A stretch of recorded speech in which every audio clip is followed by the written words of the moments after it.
सीतामढ़ी मटियार कला सीतामढ़ी।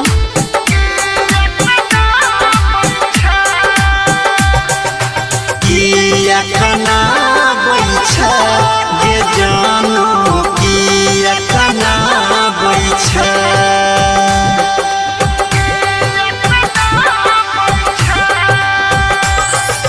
किया खाना बैठा ये जानो किया खाना बैठा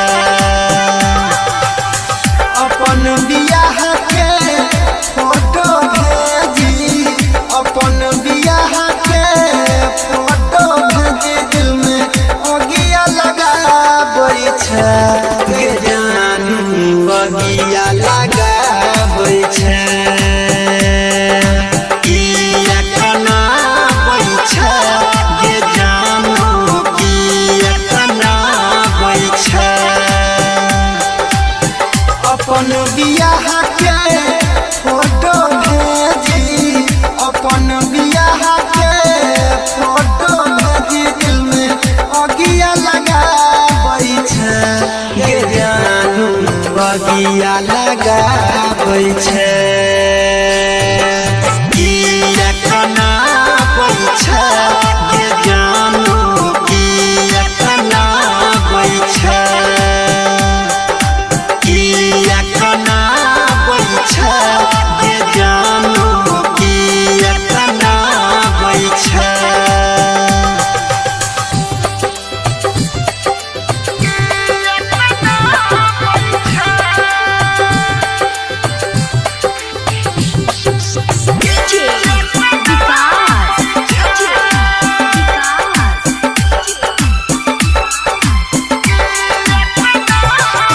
मटियार कला सीतामढ़ी मटियार कला सीतामढ़ी।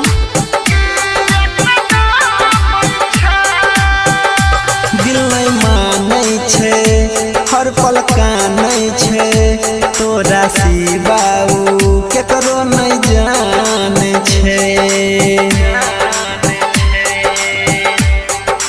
हाँ दिल नहीं मानै छे हर पल कानै छे तोरा सिवाऊ केकरो नहीं जाने छे।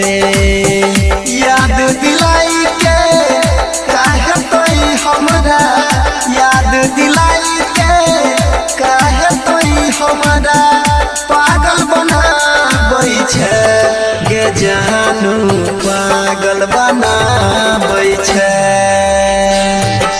किया खाना बैठा गे जानू किया खाना बैठा किया खाना बैठा गे जानू किया खाना बैठा। अभी आप सुन रहे हैं तेनवाही से माँ दुर्गा म्यूजिक की प्रस्तुति।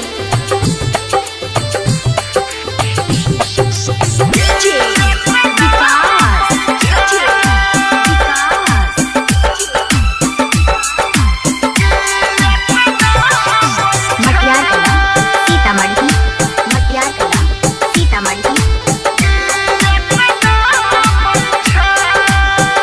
हो गेलो तोर शादी गे हमर बर्बादी गे पिया के प्यार मिललो लुटै छै आजादी गे।